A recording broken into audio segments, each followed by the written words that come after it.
Kabanata 1201 hanggang 1210. Kabanata 1201 Pagtataguyod ng katarungan. Si Tyler Nash, na nangunguna sa isang malaking grupo ng mga Panginoon ng demonyo, ay dumating sa pasukan ng ika-4 na palapag para lamang matuklasan, sa kamanghamanghang paraan, na si Lillian Erickson ay lumipad na papunta sa lambak sa likod ng walang mukha. Sa sandaling ito, lahat ay nakatayong nakanganga. Sa buong kasaysayan, bukod sa mga Diyos ng kaharian sa langit, si Lillian Erickson ang unang nakapasok sa ika-4 na antas, matapos makapasa sa 3 pagsubok, nakapasok na siya ngayon sa maalamat na ika-4 na pagsubok. Siyempre, ito ay pangunahin dahil sa kanyang espada dahil mayroon siyang magic treasure mula sa Main God Palace, na kaya niyang tiisin ang isang suntok mula sa Faceless One. Bagamat naging arrogant at walang awa si Lillian Erickson dati, nang makita niyang nakakuha rin si Tyler Nash ng Heaven's Treasure Sword, pinili niyang huwag makipag-away ng harapan kay Tyler. Siya ay kabilang sa paksayon ng mga oportunista at, dahil nabuhay siya ng hindi mabilang na libu-libong taon, isa siyang matandang figure na alam na maaaring hindi niya matatalo si Tyler Nash, lalo na't ang mga demonyong Panginoon ng Magic World ay nagkakaisang sumunod kay Tyler, kaya pinili niyang pumasa sa pagsubok. Nakadaan na siya sa checkpoint at hindi na niya hinarap ng harapan si Tyler Nash. Espada laban sa espada. Nakayanan niya ang isang suntok mula sa walang mukha. Lumapit ang demonyo ng 3 bangkay kay Tyler Nash at sinabing, "Sus Mariosep, duwag siya, wala sa antas ko." Malamig na singgal ni Tyler Nash, pagkatapos, iginalaw ang kanyang palso, lumitaw ang Golden Treasure Sword na nakuha niya, at naglakad siya patungo sa walang mukha. Alam ng lahat na hahabulin at papatayin niya si Lillian Erickson.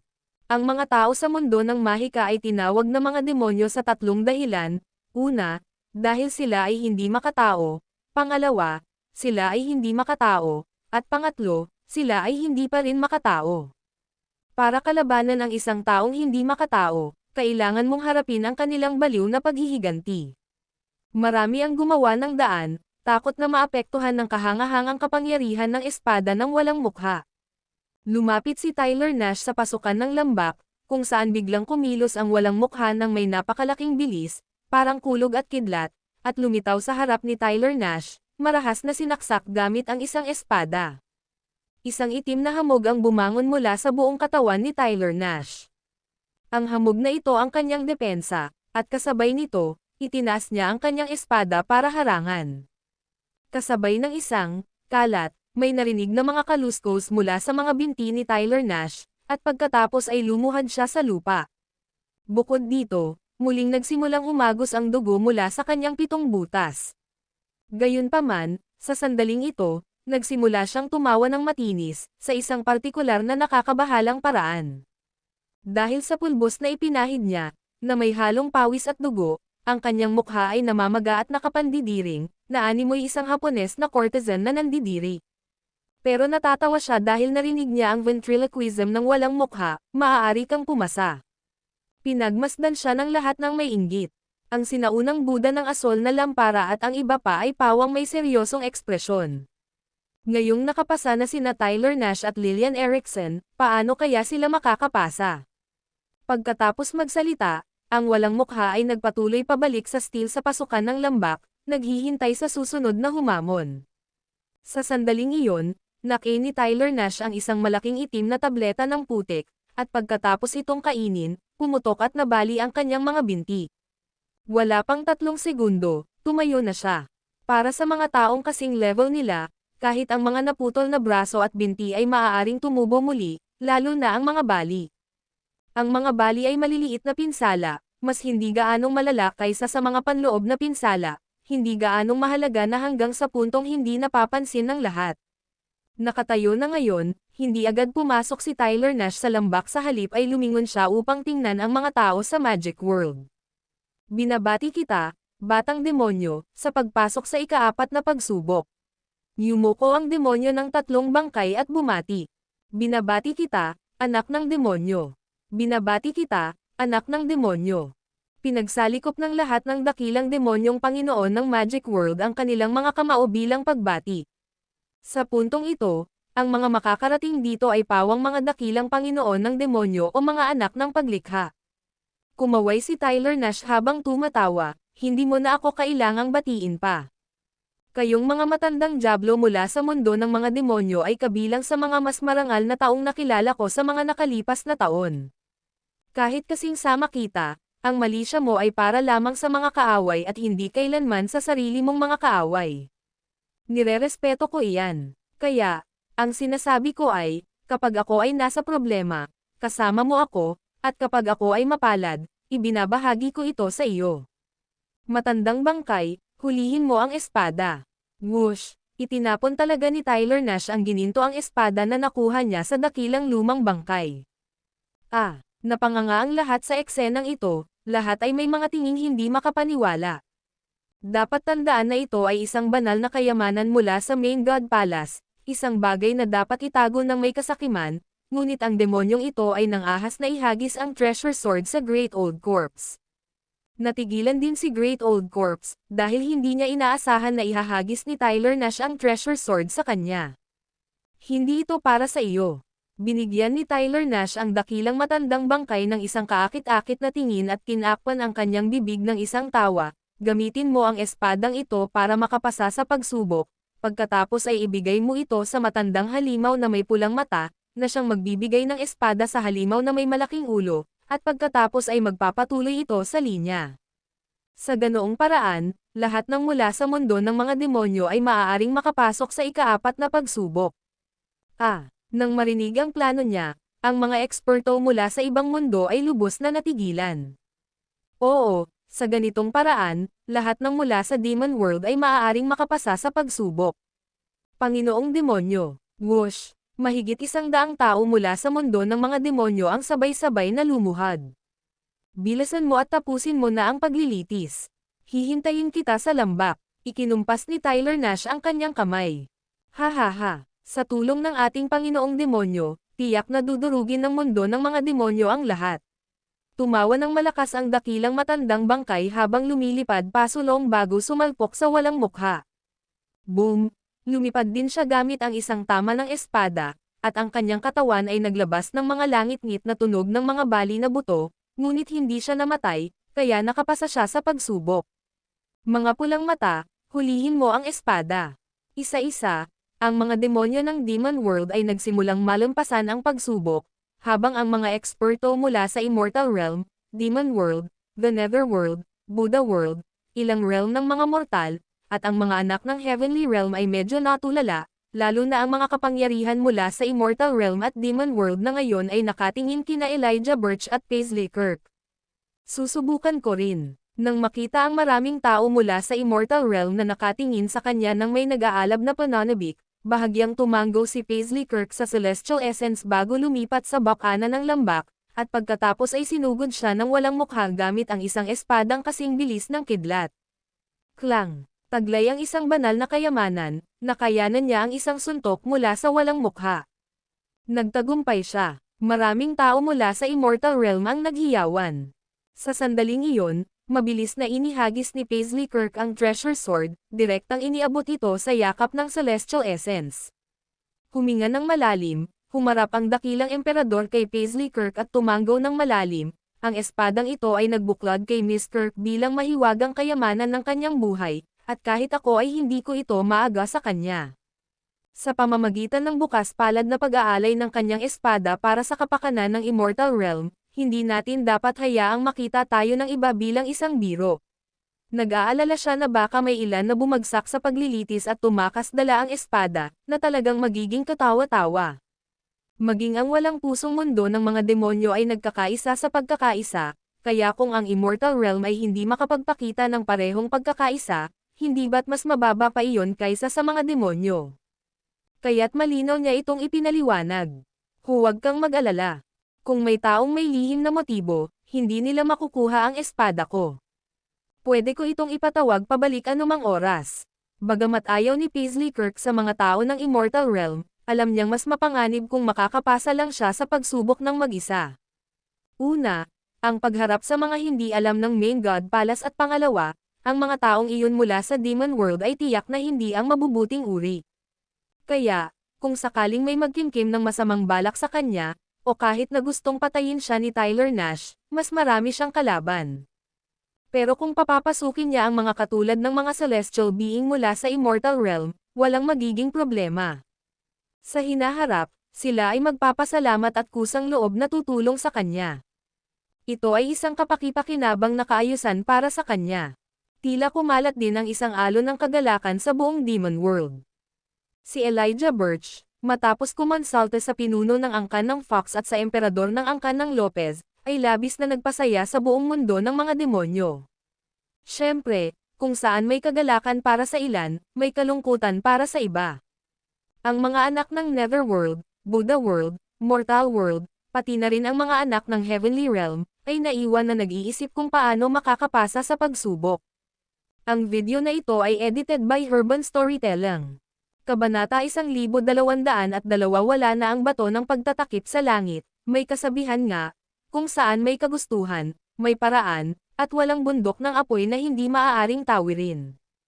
Kahit na ang mga naninirahan sa Netherworld, Mortal World, Heavenly Realm, at Buddha World ay kulang sa magic treasures ng Main God, ang session na ito sa Main God Palace ay naiiba dahil dinaluhan ito ng mga Diyos ng Heavenly Realm, kaya nang mag-alok ang isa sa kanila na tulungan silang makapasa sa pagsubok, ang mga tao mula sa ibang mga realm ay agad na nagsagawa ng mga engranding pagbati. Mayroon akong paraan na medyo simple lang talaga, pero sa huli, 5 tao ang kailangang maiwan, hindi makakadaan, kaya naman, kahit 5 individual mula sa 3 kaharian ang dapat piliin para maiwan, kung hindi, walang makakadaan. Siyempre, kailangan ko rin ng essence blood, maraming essence blood na hinaluan ng enerhiya ng yin at yang. Walang problema, kami sa mundo ng mga Buddha ay handang magbigay ng 3 individual.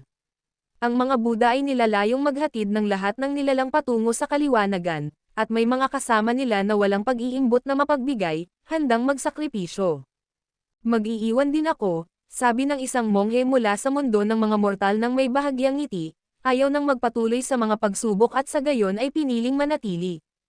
Mananatili rin ako, sabi ni Meng Sanggo, isang Taoist mula sa Netherworld, na nagdesisyon ding huwag umalis. Kasabay noon, 5 individual ang napili. Magaling, mahusay ang ginawa ninyong 5. Mayroon akong ilang banal na artipakto na ibibigay sa iyo. Ikinumpas ni Nadja Burger ang kanyang malalaking manggas, at 5 banal na artipakto ang lumapag sa kanilang mga kamay. Hindi inaasahan ng 5 individual na makakatanggap ng mga divine artifact, kaya dali-dali silang nagpahayag ng kanilang pasasalamat. Sa sandaling iyon, nagpatuloy ang anak ng kaharian sa langit, simple lang ang aking pamamaraan, ang magtayo ng isang porma sayon. Gamit ang iyong yin at yang essence blood, bubuuan natin ang 6 na harmonies yin-yang formation. Tiyak na may 6 na individual sa formation, kung saan ang isa ay direktang nakaharap sa walang mukha na nilalang, at tinamaan ng mga ito. Kapag umatake ang walang mukha na nilalang, ang kanilang kapangyarihan ay agad na magkakawatak-watek sa 6 na bahagi, kaya ang 6 ay pantay na maghahati sa epekto, tinitiyak na walang mamamatay at ang direktang nakaharap sa kalaban ay makakadaan. Ang dahilan kung bakit kailangan natin ng essence blood ay dahil bahagi nito ang sumusuporta sa formation, habang ang isa pang bahagi ay tumutulong sa 5 pang iba na mabilis na makabangon kung sakaling sila ay masaktan, para walang mamamatay. Walang pagtutol ang 5 individual na naiwan, dahil natanggap na nila ang mga divine artifact, kaya agad silang pamwesto sa formation ayon sa inayos ng anak ng Heavenly Realm, at pagkatapos ay inilagay ng lahat ang kanilang essence blood sa formation. Matapos ayusin ang lahat, 4 na oras na ang lumipas, ngunit nakita ng lahat ang blood energy formation na nabuhay sa bakana ng lambak. Ang ika-6 na posisyon, na direktang nakaharap sa walang mukha na nilalang, ay i-activate ang big array sa sandaling matapakan ito ng ika-6 na tao, at ang walang mukha na nilalang ay agad na aatake. Isish, simulan na natin, inayos ko na ang formation, mauuna na ako. Sabi ng anak ng Heavenly Realm, si Justin McKay, isang ina po ng isa sa 8 dakilang pamilya ng Heavenly Realm na kilala sa kanilang mga formation. Whoosh! Habang nakatayo si Justin McKay sa posisyon, agad na nabuo ang blood energy formation, at ang walang mukha na nilalang, nang maramdamang may tumatawid sa warning line, ay agad na nagpakawala ng isang nakamamatay na atake. Boom! Isang tama lang iyon ng espada. Pagkatapos ng suntok, Ang walang mukha na nilalang ay walang pakialam kung ang kanilang kalaban ay buhay o patay at agad na umatras. Ngunit hindi bumagsak si Justin McKay, ni hindi siya natamba, bahagyang namutla lang siya, pagkatapos ay buong tapang siyang humakbang paarap. Ang 5 pang iba ay namumutla rin, halatang nakibahagi sa matinding pinsalang dulot ng walang mukhang nilalang. Sa totoo lang, ang pormasyong ito ay lubos na epektibo, na higit na nakapag-absorb sa pag-atake. Gumana naman. Tuwang-tuwa ang lahat, at si Nadia Burger ang pangalawa na dumaan sa formation, kasunod ang iba pang mga anak ng Heavenly Realm. Daan-daang tao ang nakatawid sa paglilitis sa loob lamang ng mahigit 1 oras, syempre, kasama si Meng Sanggo at ang 4 na natitira na kalaunan ay gumala-gala sa ikatlong patong, naghihintay na matapos ang 10 araw, at pagkatapos nito ay automatiko silang ililipat palabas. Gayunpaman, sina Nadia Burger at ang iba pang pumasok sa ika-4 na patong ay nakasimangot na ngayon ng malalim, ang kanilang mga ekspresyon ay parang nagyayelo. Amataba, sigaw ng sinaunang Buddha ng asol na lampara ng sandaling iyon. Ayon sa aking kaalaman, pagpasok sa ika-4 na patong, dapat ay agad na makakita ng Sky Repairing Stone sa loob ng isang light shield, ngunit narito ito ay walang laman. Maaari kayang may kumuha ng Sky Repairing Stone.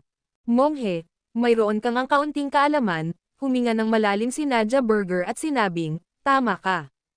Pagpasok sa layer na ito, agad na makikita ang isang nakasabit na Heavenly Patching Stone, ngunit ang ating mga nauna, kabilang ang mga Diyos ng Heavenly Realm na nakapasok dito, ay hindi nagawang basagin ang enchantment at makuha ang Sky Repairing Stone.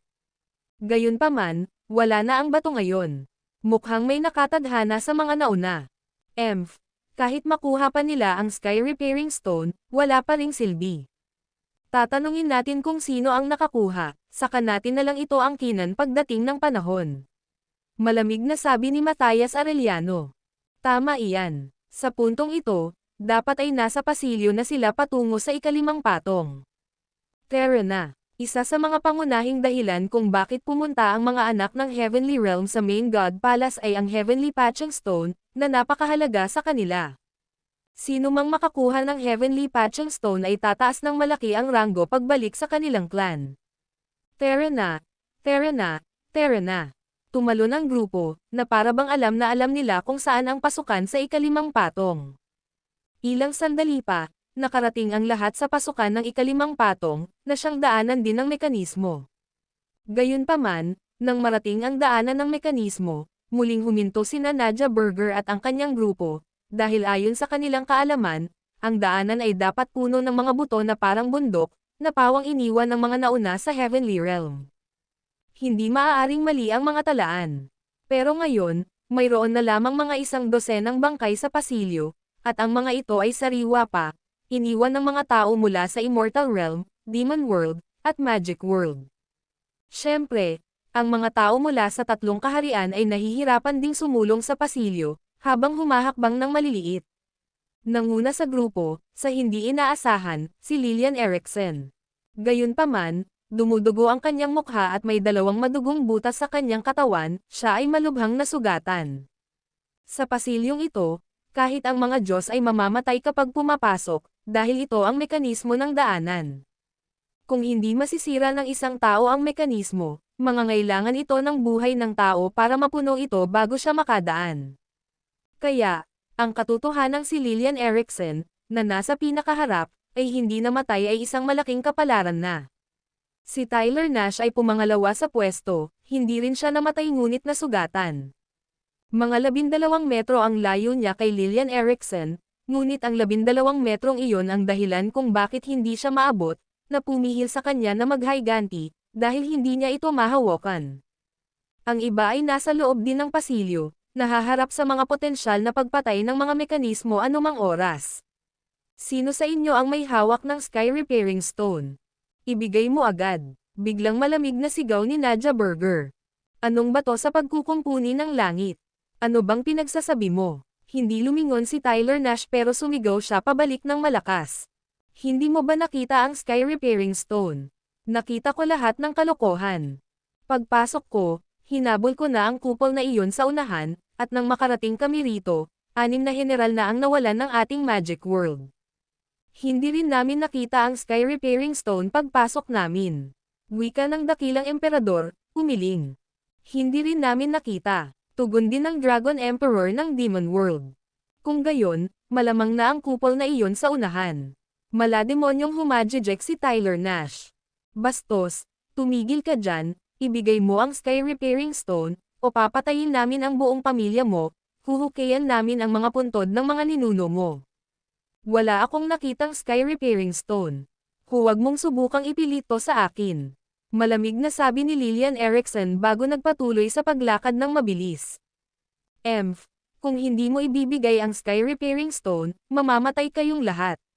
Galit na ungol ni Nadja Burger. Ha, magaling, sa wakas nagsimula na rin tayong lumaban, magaling, kapag nalagpasan na natin ito, lalaban tayo. Si Tyler Nash, na gustong-gusto ang kaguluhan, ay humagalpak sa hindi mapigil ang tawa. Dahil hindi kayo nagmamataas, mamamatay kayong lahat. Galit na muling bumantong hininga si Nadja Burger at mabilis na pumasok sa daanan ng mekanismo. Ang video na ito ay edited by Urban Storytelling. Kabanata 1203 nasaan ang lalaking nakaitim. Habang papasok sina Tyler Nash at ang iba pa sa ikalimang hamon, si Yusuf Zoc, matapos mawalan ng isang clone sa pasukan ng ika-6, ay nakakagulat na pumasok sa ika-6 na hamon dala ang isang Stone Giant. Tama, kahit na nawalan siya ng isang clone dahil sa dobleng panig na atake ng Faceless at Stone Giant, nakahanap din si Yusuf Zoc ng paraan para talunin ang pareho. Nagpatulo siya ng isang patak ng Essence Do sa bibig ng higanteng bato. Sa pagkakataong ito, siya ang nanalo ng jackpot. Sa tabi ng higanteng bato, walang dad ang magiging mas maayos ang kanyang paglalakbay sa mga pagsubok. Sa loob ng ika-6 na palapag, mayroong isa pang Heavenly Patching Stone, kapareho ng nasa ika-4 na palapag. Lumulutang sa ere ang bato, napapaligiran ng isang harang ng asol na liwanag. Sinubukan ito ni Pedro, ngunit hindi na siya ang napili. Sinubukan din ni Yusuf Zoc at hindi rin siya ang napili. Bukod dito, gumamit siya ng isang pinahusay na bersyon ng Eye of Heaven sa pagtatangkang makalusot sa harang, ginamit din niya ang Energy Lightsaber at maging ang Ascension Techniques at iba pa, ngunit lahat ay nauwi sa wala. Bagamat nakapag-activate na siya ng 52 blood beads, na kayang walisin ang lahat, ito pa rin ang Main God Palace. Ang antas ng pangunahing Diyos ay lampas sa kanyang abot, kahit man lang sa ngayon, wala siyang kapangyarihang sirain ang mga paghihigpit. Guro, bakit hindi mo hayaang subukan ng taong bato? Matapos mag-isip ng malalim, biglang nagliwanag ang isip ni Peter at nagmungkahi. Tama, maaaring walang utak ang higanteng bato, pero nakikinig ito sa akin. Tinampol ni Yusuf Zoc ang kanyang noo. Marahil ay hindi rin maaapektuhan ng harang na liwanag ang higanteng bato. Kaya, agad siyang sumigaw, pumasok ka at dalhin mo sa akin ang batong iyan. Walang imak, sumugod ang higanteng bato sa harang ng liwanag na parang isang nagngangalit na toro. Oo, sumugod siya papasok, walang epekto sa kanya ang light barrier. Nangangahulugan ito na siya ang nakatakdang taong bato, o sa halip, siya ay isang lingkod na bato mula sa loob mismo ng Main God Palace, natural na hindi naaapektuhan ng iba't ibang mga paghihigpit sa loob. Nang sandaling mahawakan ng Stone Giant ang Heavenly Patching Stone at makuha ito mula sa light barrier, naglaho ito, at si Yusuf Zoc ay labis na natuwa at hindi makapagsalita. Siyempre, hindi niya minadali ang paggamit ng Heavenly Patching Stone, sa halip, maingat niya itong binalot sa isang tela at isinabot sa kanyang leeg. Hindi naman sa ayaw niya itong gamitin, pero ngayong ang kapangyarihan niya ay kayanan niyang walisin ang kahit ano, tila walang saysay ang paggamit nito ngayon. Gusto niya itong hawakan hanggang sa makarating siya sa Heavenly Realm. Tunay nga, kailangan niyang pumunta sa Heavenly Realm dahil naroon si Ember Vance, pati na rin si Fatty. Hindi pa niya alam kung ano ang hitsura ng Heavenly Realm, kaya ang pag-iingat ng Heavenly Patching Stone ay maaaring kailanganin para sa mga hindi inaasahang pangangailangan. Tara na, papunta na tayo sa ika-7 antas. Huminga ng malalim si Yusuf Zoc, ang ika-7 antas na ang susunod, at tila may pagkakataon siyang maabot ang ika-9 na antas o kahit ang ika-10. Ang pasukan patungo sa ika-7 patong ay isang bangin na may 2 tulay na yari sa throw zone na nakausli mula rito. Sa dulo ng tulay ay nakatayo ang isang steel na may nakasulat na, tulay ng buhay at kamatayan, ang isa ay sumisimbolo sa buhay, at ang isa naman ay kamatayan. Isang tao lamang ang maaaring tumawid sa isang pagkakataon, at ang parehong tulay na yari sa troso ay hindi naayos. Ang mga tulay ng buhay at kamatayan ay maaaring magbago anumang oras. Siyempre, mas madali ang hamong ito, tutal, isa sa dalawang tao ang may tsansa na mabuhay. Bagamat taglay ni Yusuf Zok ang mata ng langit, hindi niya makita ang anumang pagkakaiba sa pagitan ng dalawang tulay. Kaya, bumaling siya sa higanteng bato, aling tulay ang dapat tahakin. Hindi nagsalita ang higanteng bato bagkus ay naglakad patungo sa kaliwang tulay. Teka, sasama ako. Tawag ni Yusuf Zok sa higanteng bato ng tatawid na ito, saka siya mismo ang nagpatuloy at matagumpay na nakatawid. Alin ang susunod mong kukunin? Umalis ka na. Malakas na sigaw ni Yusuf Zok mula sa kabilang linya. Pagkatapos ay gumalaw ang higanteng bato patungong kanan. Bagamat wala itong utak, alam nito kung alin ang buhay at alin ang kamatayan. Matagumpay ding nakatawid si Peter. Pumunta ka rin. Walang pagdadalawang isip, ang higanteng bato ay naglakad patawid sa tulay sa kanan ni Peter at sumama sa kanila. Kuwit. Kasabay nito, si Lillian Erickson ang unang dumaan sa mga mekanismo ng ikalimang antas, at sa sandaling makapasok siya sa ikalimang antas, agad siyang namangha sa lahat ng nasa harap ng kanyang mga mata. 5 taluktok ng bundok, 5 mahiwagang kayamanan, at sa pagkakataong ito ay hindi na sila mga gininto ang espada, sa halip, napalitan na sila ng 5 magkakaibang kayamanan, isang palakol, isang mahabang sibat, isang patpat, isang kalabasa, at asol na seda. Ang 5 magic treasures na ito, sa unang tingin, ay pambihira, at walang kapantay ang lakas. Kaya, nagsimulang mag-eksperimento si Lillian Erickson na parang isang baliw. Pumasok din si Tyler Nash, at pagkatapos ay nakita niya si Lillian Erickson na nagpapagulong-gulong na parang langaw na walang ulo, at di nagtagal, sumali siya sa hanay ng mga langaw na walang ulo, at hindi na nakikilahok sa labanan.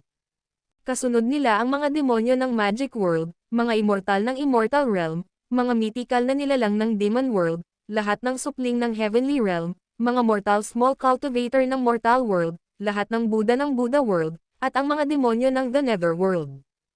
Pagdating, ang unang ginawa ng lahat ay ang maging mga langaw na walang ulo. Dahil alam ng lahat na ang mga mahiwagang kayamanan ay nakatadhana para sa mga taong nakatadhana, at bilang gabay, walang makakaalam kung nakatadhana nga ang mga ito nang hindi ito susubukan. Ilang sandali pa, lumitaw ang unang nakatadhana, ang madring Buddhist mula sa mundo ng Buddha, si Forgetful Heart, na walang iba kundi si Mia, at nakuha ang unang mahiwagang kayamanan, isang pulang patpat. Buzz buzz buzz, nang makuha ni Mia ang patpat, ang blue silk ay inangkin din ng isa pang babae, ang nakakagulat na si Ember Vance, ang babaeng may isang braso mula sa Mortal World. Tunay nga, itong si Ember Vance ay palaging nanatiling tahimik, ang kanyang angkan ay may masalimuot na koneksyon sa mga Diyos, hindi niya kailanman nakalimutan ang kanyang sama ng loob sa pagkawala ng kanyang braso, ni ang katotohanan na minsang inalipin ni Bryson Campbell ang kanyang dakilang ninuno, si Diego Jacobs. Bilang anak ng paglikha ng mundong mortal, sa sandaling mahawakan niya ang seda, pinakawalan niya ang mga taon ng kanyang tinimplang galit kasabay ng isang ungol, nakatayo sa ibabaw ng bundok na walang humpay na umaalulong na parang isang babaeng lobo na inatake ng estress. Lumitaw din ang ikatlong individual na nakatadhana, may hawak na itim na palakol, ito ay walang iba kundi si Masaya Newton, anak ng paglikha mula sa mundo ng mga demonyo, at anak ni Ben Newton, pinuno ng angkan ng Tribong Newton sa mundo ng mga demonyo, at nakatatandang kapatid ni Barbarian Newton. Ang kanyang anak na lalaki, na nagngangalang Masaya Newton, ay isa ring kilalang inapo sa mundo ng mga demonyo. Kasabay ng pagbagsak ng batas, siya ay idineklara bilang anak ng paglikha. Ang pang-apat na individual na nakatadhana ay sa wakas ay lumabas mula sa Netherworld, at natanggap ito ng may malaking mukha na ibibigay. Ang dakilang mukha na ito ay isa ring anak ng paglikha mula sa Netherworld, na may kahangahangang reputasyon, na kilala bilang ang dakilang emperador ng Horseface. May bali-balitang ipinanganak siyang may ulo ng kabayo. Ngunit sa antas ng kanyang cultivation, madali siyang magbabago at maging isang normal na tao. Sa makatuwid, kapag siya ay nagmorph, nagmumukha siyang kabayo. Nakakagulat, Ang ikalimang taong nakatadhana ay isang batang mongheng Buddhist mula sa mundo ng Buddha, na may pangalang Dharma na Miaokong, isang disipulo ng sinaunang Buddha ng Blue Lamp. Gayunpaman, ang mga ekspresyon ng mga supling sa langit ay medyo pangit dahil wala ni isa sa kanila ang itinalagang individual. Sa ngayon, sa siyam na mahiwagang kayamanan ng pangunahing palasyo ng Diyos, wala ni isa ang nahulog sa kanilang mga kamay. Bukod dito, ang mga mukha ng mga kilalang Dao Sovereign o dakilang emperador mula sa iba't ibang kaharian ay pangit din, na parang naiipit sa isang kakaibang siklo. Ang mga nakakuha ng mga kayamanan ay pawang mga anak ng paglikha, hindi ang mga itinatag na dakilang emperador na ito. Dapat malaman, sa paglitaw ng siyam na mahiwagang kayamanang ito ay nagpapahiwatig na panahon na para bumaba sa pwesto ang mga itinatag na dakilang emperador na ito, hindi na sila maghahari ng kataas-taasan, ang panahon ay nabago tungo sa panahon ng mga anak ng paglikha. Mataba, narating na natin ang ikalimang antas, hindi ito kapanipaniwala noon, kaya marahil ay may pagkakataon pa tayong makapasok sa ikapitong antas. Biglang umawit ang sinaunang Buddha ng asol na lampara habang nagmumuni-muni. Ang ikapitong antas, sa sandaling mabalitaan nila ang pagbanggit na ito, tila walang pakialam ang iba pang mga kilalang dakilang emperador at mga supling sa langit, samantalang ang iba pang mga anak ng paglikha ay nagsimulang huminga ng malalim sa pananabik. Ang alam mo, sa loob ng ikapitong antas, mayroong 7 mahiwagang kayamanan. 7 sila, kaya, mayroon kaya sa kanila ang maaaring maging isa sa 7. Tara na, maraming anak ng paglikha ang nagsimulang mainip na tumungo sa ika-6 na antas. Sandali lang, Lillian Erickson, nasaan ang Heavenly Patching Stone? Biglang humakbang si Nadja Berger sa harap ng lahat at malamig na tumingin kay Lillian Erickson. Oo, ang Heavenly Patching Stone, masunurin mong ibigay ito para sa kapatid ko. Masayang humajijek si Tyler Nash, halos hindi mapigilan ang kanyang tagumpay. Tila matagal nang inaasahan ni Lillian Erickson ang sandaling ito, hindi siya natarante sa halip ay yumuko kay Nadja Berger, kagalang-galang na Ginoo, nang pumasok ako sa ika-4 na palapag, wala akong nakitang Heavenly Patching Stone. Pero ikaw ang unang pumasok. Akusasyon ni Nadja Berger. Hindi ako ang una. Umiling si Lillian Erickson, nakalimutan ninyong lahat, pagpasok ninyo sa Lock Bridge papasok sa Main God Palace, hindi ba natin nakita ang taong nakaitim? Bukod pa riyan, nakakita ako ng mga bakas ng paa sa daanan ng mekanismo bago iyon, nakatawid ako nang natapakan ko ang mga makalat na bakas ng paa, kung hindi, paano mo sa tingin ako nakalusot? Yung taong nakaitim, kasabay ng isang, whoosh, biglang naalala ng lahat ang isang taong nakasuot ng itim na roba at may maskarang mukha pagpasok nila sa Lock Bridge. Kaya, hindi si Lillian Erickson ang unang sumali. Ang video na ito ay edited by Urban Storytelling. Kabanata 1204 na kaluluwang pangkasangkapan sa ikapitong antas, mayroong 7 bundok, at sa ibabaw ng bawat bundok ay nagniningning ang isang bahaghari ng mga ilaw. Sa ikapitong antas na ito, mayroong 7 pangunahing God Magic Treasures, isang espada, 3 espada, isang latigo, isang pares ng martilyo, at isang pamaypay, na may kabuuang bilang na 7. Sa pagkakataong ito, hindi na muling sumubok sina Peter o Yusuf Zoc, dahil pareho silang nakatingin sa higanteng bato. Kunin mo ang mga mahiwagang kayamanan mula sa tuktok ng bundok para sa akin. Nanginginig ang boses ni Yusuf Zoc. Kung talagang mababawi ng higanteng bato ang 7 mahiwagang kayamanan, yayaman talaga siya. 7 kayamanan. Matapat na isinagawa ng higanteng bato ang utos ni Yusuf Zoc, at pagkatapos, na parang walang ibang tao sa paligid, pumasok siya sa isang pinaghihigpitang lugar sa ilalim ng isa sa mga bundok. Pagkatapos ng ilang talon, narating niya ang tuktok ng bundok, binunot ang isang espada, at inihagis ito pababa. Klang! Tinutok niya ito ng may katumpakan, diretsyong inihulog sa paanan ni Yusuf Zoc. Ayan na, haha, magbigkis ka gamit ang dugo at saka mo higupin sa katawan mo, kung hindi, hindi natin kayang magdala ng ganito karami. Kung ang isang magic treasure ay pinagbigkis ng dugo, maaari itong higupin sa katawan. Hindi nagatubili si Pedro at agad na tinalian ng dugo ang espada. Whoosh!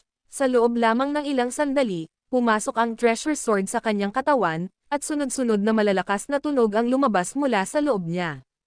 Pagkatapos ay hinugot ng higanteng bato ang pangalawang treasure sword at inihagis ito, ngunit si Yusuf Zok, nang ikumpara ang treasure sword na ito sa sarili niyang Heavenly Slayer sword, ay natagpuang magkapareho ang mga ito kaya hindi niya ito nasipsip sa kanyang katawan. Hindi niya inisip na magandang bagay ang pagkakaroon ng napakaraming magic treasures, gusto niya na ang mga magic treasures na ito ang magbigay lakas sa kanyang mga mahal sa buhay, dahil ang pagpapalakas sa mga miyembro ng kanyang pamilya ang tunay na prinsipyo. Mabilis na kumilos ang higanteng bato, at di nagtagal, lahat ng mahiwagang kayamanan ay natipon sa paanan ni Yusuf Zok. May nakikita ka pa bang magugustuhan mo?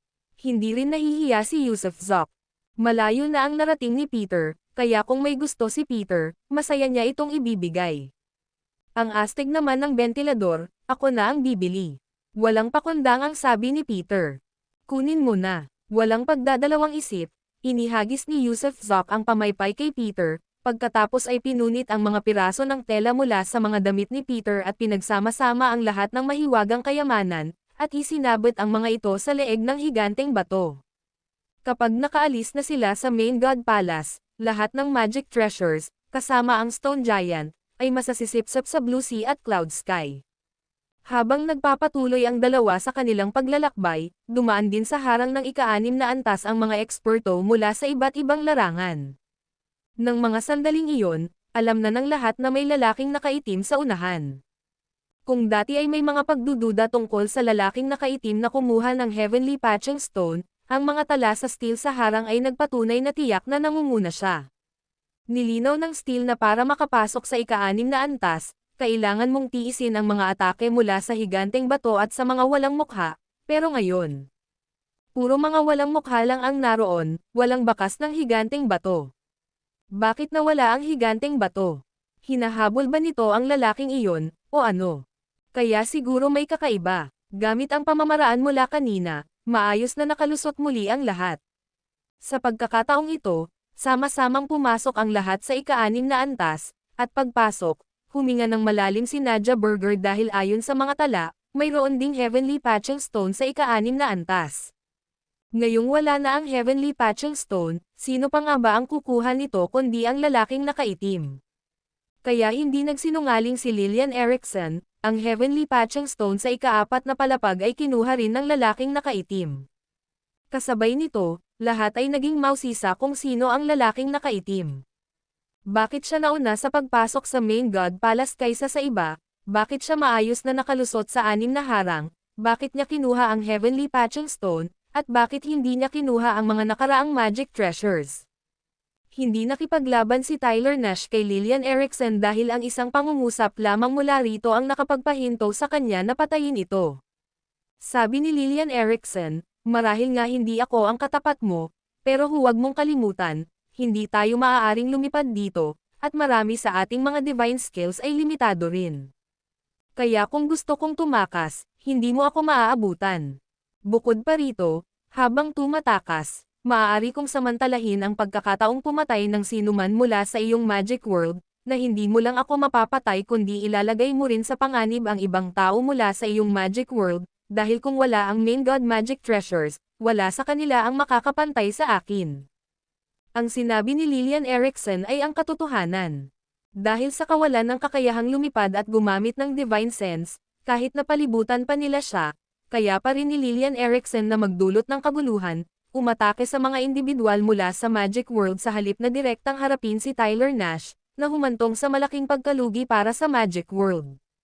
Bagamat marami sa mundo ng mahika ang walang pakialam sa sarili nilang buhay at hinikayat pa si Tyler Nash na patayin si Lillian Erickson, hindi pa rin magawa ni Tyler Nash na gawin ito.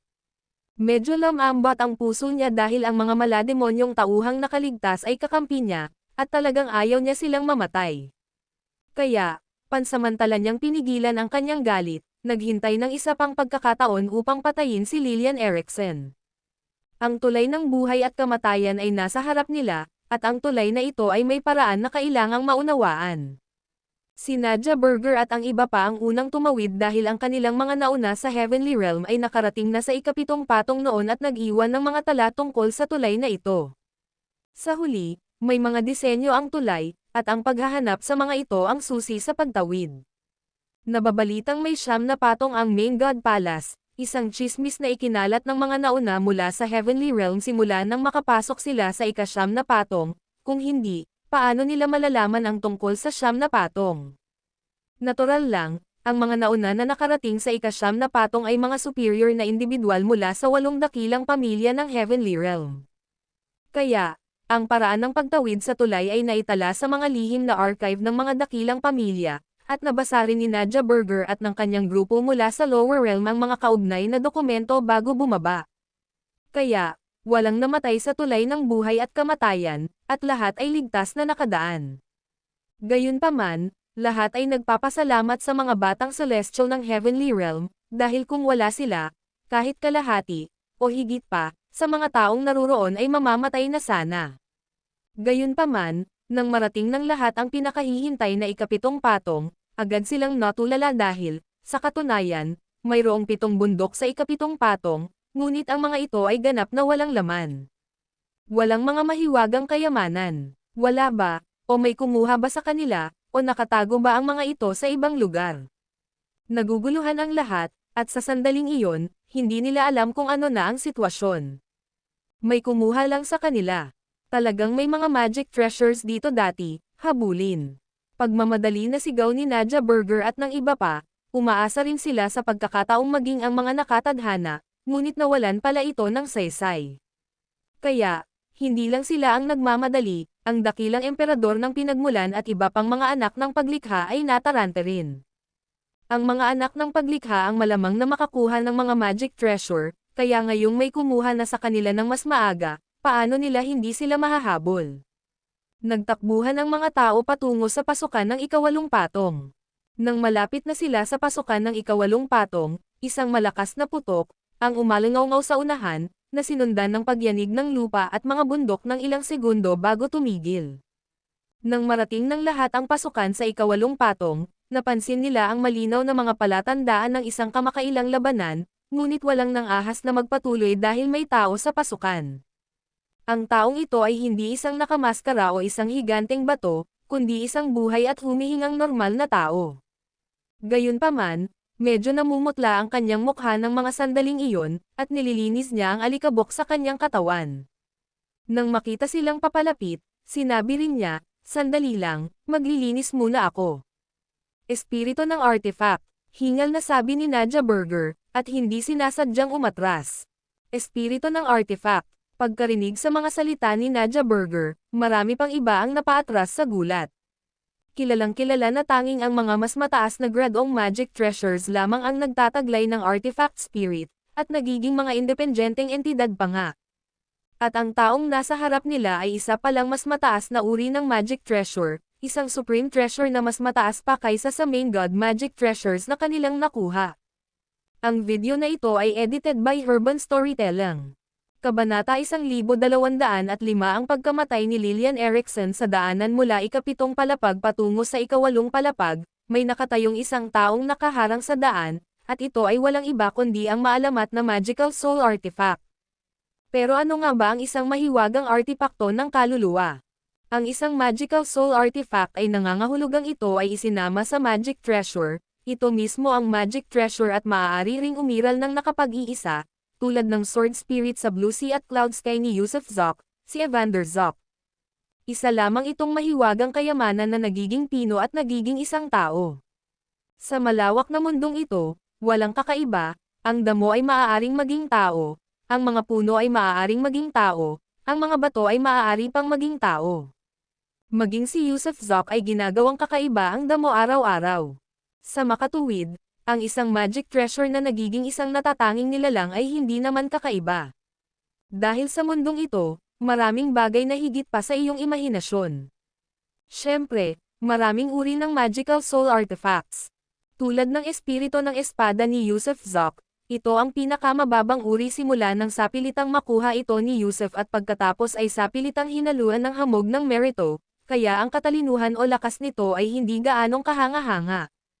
At ang ilang magic treasures ay nagiging tao sa pamamagitan ng kanilang sariling cultivation, na kumukuha ng espiritual na enerhiya ng kalikasan tulad ng ginagawa ng mga halaman.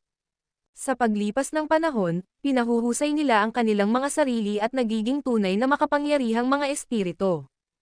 Ang nasa harap ni Nadja Burger at ng banal na hari ay isang nilalang, maaaring pinino ang sarili o tinulungan ng Panginoong Diyos gamit ang mga espesyal na pamamaraan upang pinino ang sarili upang maging isang kataas-taasang magical soul artifact.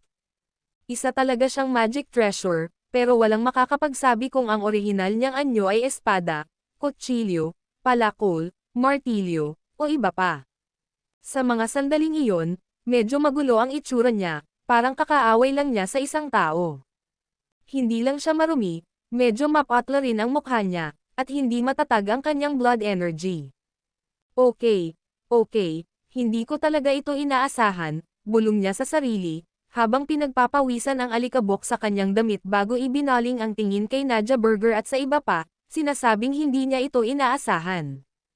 Ang dami talagang pumupunta ngayong oras, lahat sila magkakasama.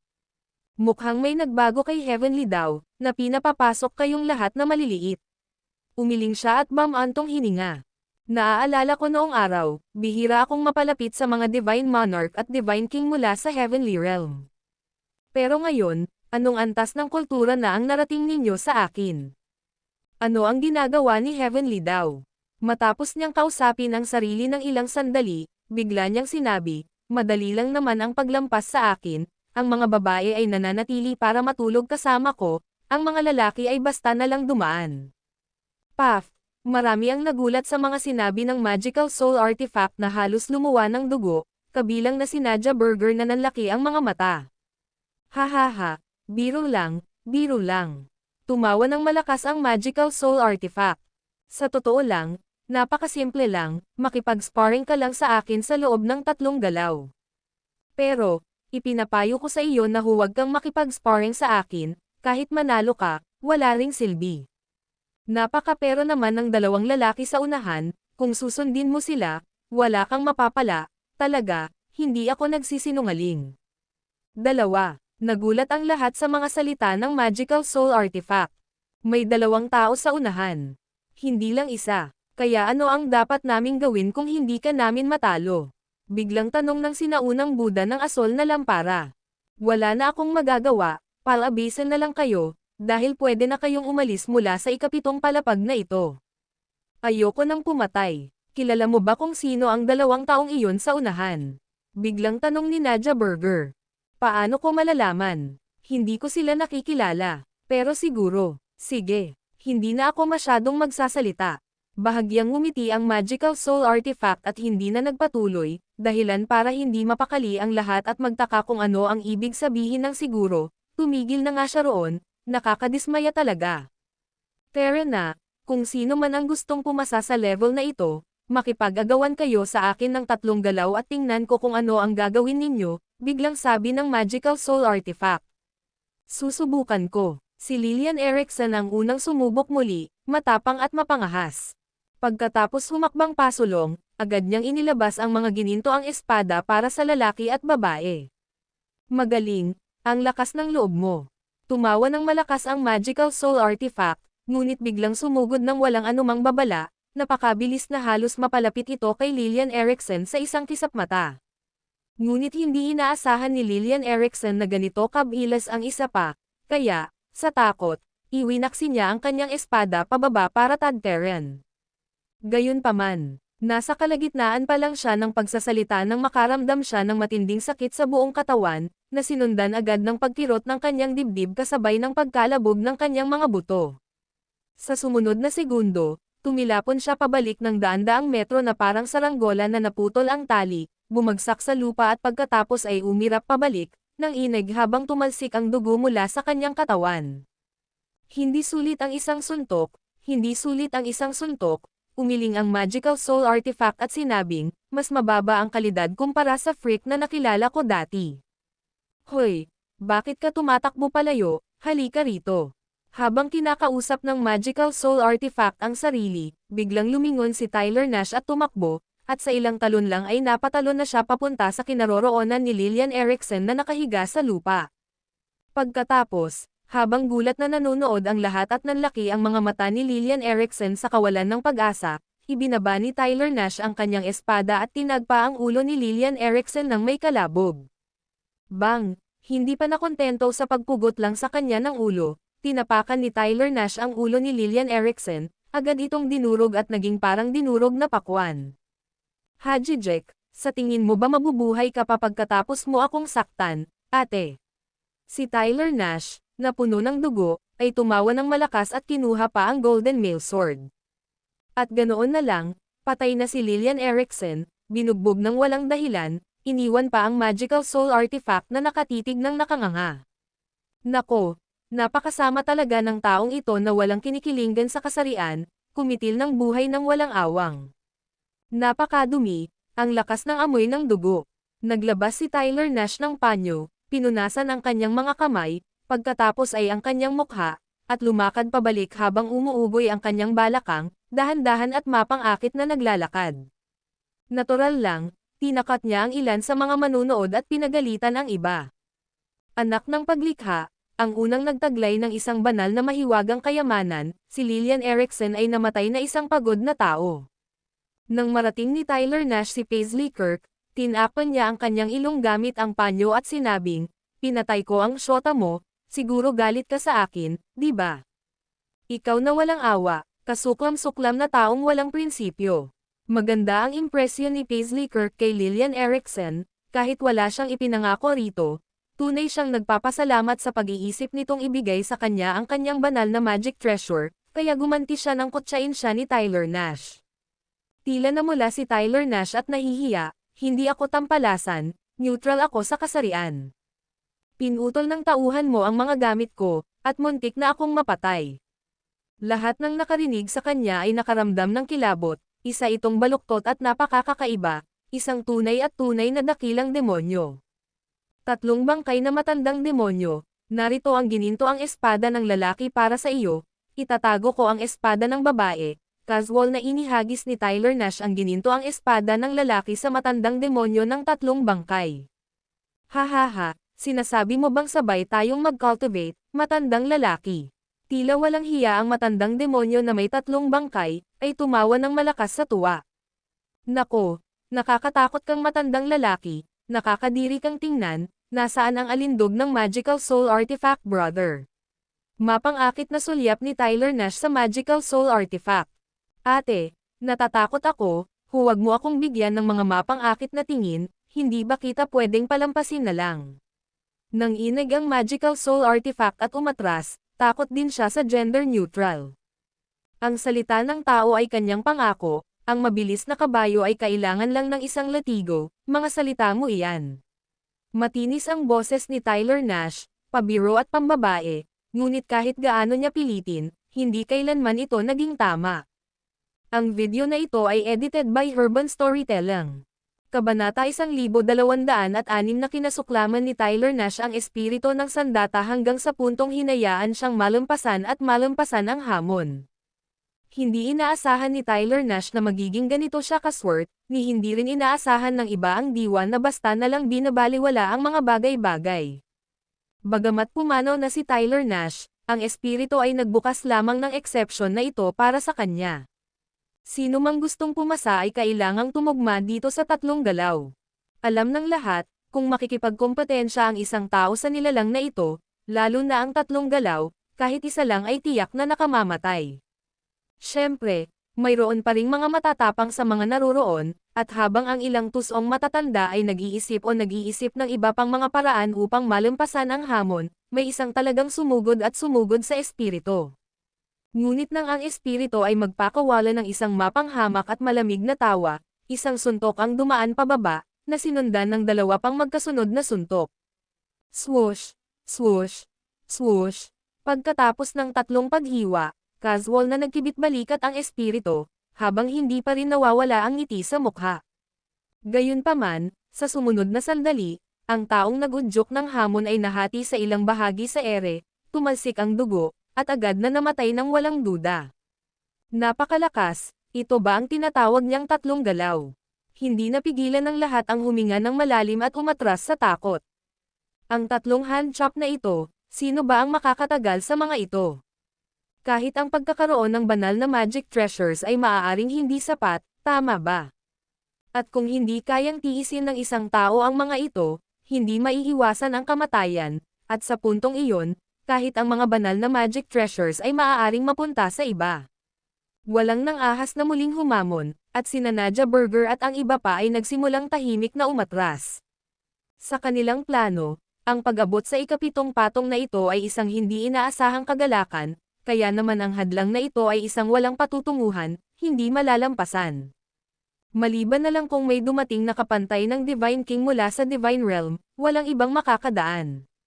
Siyempre, maraming tao ang nainggit sa namatay na naghahaman, na may kalokohang pumukaw sa espiritu at sa gayon ay pinayagan na makalusot. Hindi alam kung anong uri ng kayamanan ang matatanggap ng namatay na naghamon. Nang mapagtanto ng espiritu na walang nagpatuloy sa paghamon sa kanya, umupo ito at tumitig ng blanko, lingid sa kanyang iniisip, at walang nakakaalam kung ano ang iniisip nito. Ano ang gagawin natin? Sa sandaling iyon, lahat ay tumingin sa sinaunang Buddha ng asol na lampara, na maraming alam at may kakayahang magbigay ng payo, kaya marahil ay may paraan pa. Amataba, umiling ang sinaunang Buddha ng asol na lampara, walang solusyon ang problemang ito. Ang kawalan ng solusyon sa problema ay nangangahulugan na hindi madaanan ang harang na ito. Tumahimik ka. Kaya pwede lang tayong umatras. Aalis lang. Walang nakukuha. Maraming kilalang dakilang emperador, kabilang ang Dragon Emperor at Lord of Reincarnation Path, ang labis na nag-aatubili. Napasok sila sa isang mapanganib na sitwasyon at wala silang napala. Hindi ba't napakalaking biro iyon? Bukod pa rito, dati na nilang taglay ang liwanag na bigay ng Diyos, at ang mga Diyos ng Heavenly Realm ay umaasa sa kanila upang makuha ang Heavenly Patching Stone. Umaasa rin silang makamit ang kanilang nararapat na mga biyaya rito at pagkatapos ay walang putol na aakyat sa kabanalan. Pero ngayon, maliban sa ilang taong nakakuha ng ilang Spirit Stones sa unang layer, at bukod sa ilang Sons of Creation na nakakuha ng 9 na Magic Treasures, wala na silang kahit ano. Sa totoo lang, ang pagkakaroon ng mga Spirit Stones ay kapalaran na natin. Bumantong hininga ng malalim ang sinaunang Buddha ng Blue Lamp. Noong nakaraang panahon, sa pamamagitan ng pagkakaroon ng mga Spirit Stones maaaring paikliin ng isang tao ang katawan ng isang demigod at pagkatapos ay umakyat. Kaya, hindi naging walang saysay ang aming paglalakbay dito. Maaaring bumalik ang lahat at maghanda, dahil tila malamang na lahat tayo ay maaaring umakyat sa kaharian ng langit. Totoo ang sinabi ng sinaunang Buddha ng asol na lampara. Natanggap nila ang liwanag na bigay ng Diyos, at ang ilan ay nakakita ng ilang Spirit Stones sa unang patong, kaya sa pagbabalik upang magsama-sama at pagkatapos ay harapin ang banal na kapigatian, tiyak na aakyat sila sa pagka-Diyos. Nako, ganito lang ang daan, itatanong ko kung saan ang labasan, buntong hininga ng dakilang Emperador Tian Yuan ng malalim at saka naglakad patungo sa espiritu ng aparato, yumuyuko mula sa malayo, maaari ko bang itanong, nakatatanda, kung saan ang labasan? Sa likod ng bundok, itinuro ng espiritu ng aparato ang 7 taluktok sa unahan. Salamat. Pagkatapos yumuko muli, tumalikod ang dakilang Emperador Tian Yuan at umalis. Sa pamumuno ng dakilang Emperador Tian Yuan, ang mga tao ng Immortal Realm, pagkatapos ng maikling talakayan, ay nagsimulang umakyat sa mga bundok at maghanap ng mga kayamanan. Nasa ikapitong patong sila, malabong 7 lang ang magic treasures, kaya mas makakabuti kung mas marami pang kayamanan ang hahanapin nila palabas. Umalis din ang mga tao sa mundo ng mga demonyo pagkatapos ng kanilang talakayan, at ang mga tao sa mundo ng mga mahika, sa pangunguna ng 3 bangkay na matandang demonyo, ay umalis ng mas determinado. Ang sinaunang Buddha ng asol na lampara mula sa Buddha World ay binigkas ang isang banal na pangalan at pagkatapos ay umiling at umalis. Nagpaalam na ang Reincarnation Path Lord ng Netherworld at ang mga anak ng Heavenly Realm bago umalis sa magkaibang direksyon. Hindi pa kasama rito ang menor de edad na practitioner ng Mortal World, na inakay palayo ng isang brasong si Valeria Jacobs. Nang mga panahong iyon, nawalan na ng pag-asa ang lahat na makapasok sa ika-8 patong, wala ng pag-asa, at wala ng posibilidad na makabalik. Gayunpaman, nag-aatubili pa rin ang mga anak ng Heavenly Realm, kaya lahat ay nagtipon sa paligid ni Nadia Burger ng pabilog.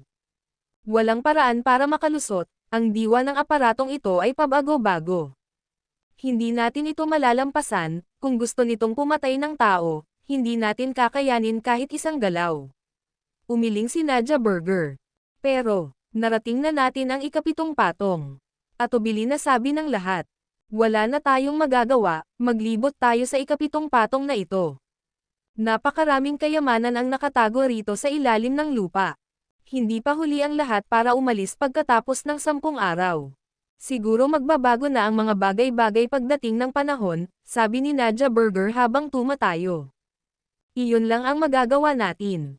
Tumanggo ang lahat, manatili tayo sa ikapitong patong na ito ng 10 araw, marahil ay may magbabago sa loob ng panahong iyon. Samantala, dahil ang mga anak ng kaharian sa langit ay walang ibang pagpipilian at nagsimulang maghanap ng mga makalangit na materyales at kayamanan sa lupa, ang batang madreng si Forgetful Heart ay umalis sa grupo ng mundo ng Buddha at tumakbo patungo sa Reincarnation Path Lord at iba pa sa Netherworld. Matatanda ng reinkarnasyon, matandang itim na yan, may gusto akong itanong sa mga matatanda. Hawak ng batang madre ang isang pulang tungkod na halos kasing taas niya, halatang isang pambihirang bagay na naglalabas ng isang malakas na evil chi.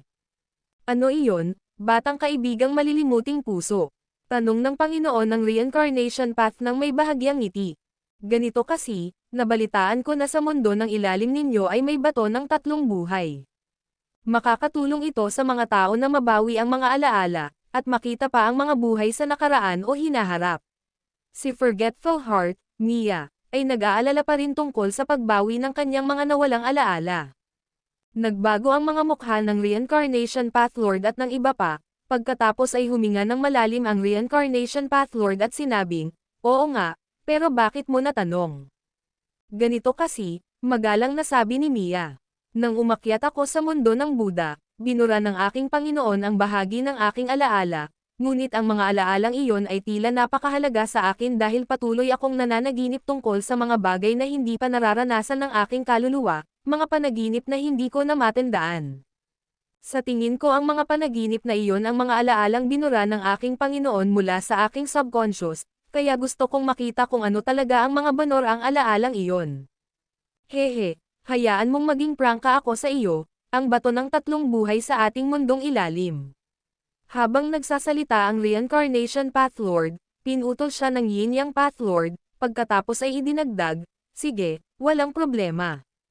Sundan mo kami, at kapag nakarating ka na sa Netherworld, natural lang na dadalhin ka namin sa training ground ng Stone of Three Leaves. Kung gayon, maaari mo nang balikan ang iyong mga alaala. Kung gayon, maraming salamat po, mga nakatatanda." Patuloy na yumoko si Mia bilang pasasalamat. Ilang Pathlord ang nagulat na sumulyap sa Yin Yang Pathlord, pagkatapos ay palihim na iminuwestre ng Yin Yang Pathlord ang kanyang mga mata patungo sa tungkod na nasa kamay ni Mia. Agad na naunawaan ng mga Pathlord, at nagliwanag din ang kanilang mga mata. At sa sandaling iyon, biglang may lumitaw na isang figure mula sa malayong kagubatan, nakatayo sa di kalayuan, tila nag-aalangan kung lalapit o hindi. Si Paisley Kirk ng Immortal Realm. Sabay-sabay na huminga ng malalim ang mga Pathlord. Nagliwanag ang mga mata ni Mia, at pagkatapos ay mabilis siyang tumakbo papunta kay Paisley Kirk. Ang video na ito ay edited by Urban Storytelling.